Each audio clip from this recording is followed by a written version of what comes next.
Hi guys, mga mommies and daddies. For today's video, meron akong gustong i-share na 5 bagay tungkol sa autism na dapat malaman ng lahat.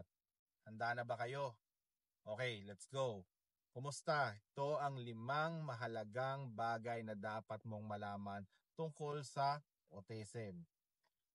May malakas na koneksyon ang autism sa genes o lahi, no? Hindi ito sanhi ng pagpapalaki sa iyo, na trauma ka ba or dahil nabakunahan ka ba, kadalasan ito ay namamana.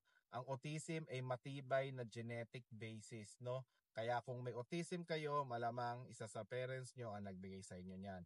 Number 2, walang lunas o gamot ang autism. Ang autism ay hindi sakit.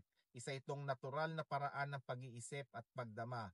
Ang kailangan ng autistic na tao ay suporta, hindi paggaling. Okay? Number 3, nakakasama ang paggamit ng high functioning o low functioning labels. Bawat autistic na tao ay may kanya-kanyang lakas at pangangailangan. Ang pagle-label ay maaaring magdulot lang ng maling akala at hadlang sa tamang support sa kanila. Okay? Number 4, ang autism ay hindi intellectual disability.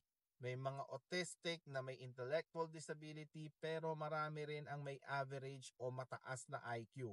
Iba ang autism sa talino. Magkaibang bagay ito. Okay? And number 5, ang autism ay hindi mental disorder. Hindi ito sakit sa pag-iisip. Iba lang ang wiring ng utak ng autistic na tao pero ito ay hindi sira. Isa lamang itong uri ng neurodiversity. Alright? So ang autism ay hindi dapat katakutan. Dapat itong igalang, tanggapin, at unawain, no? Mahalin natin silang lahat. Spread awareness, spread acceptance. Maraming salamat sa pakikinig. Peace.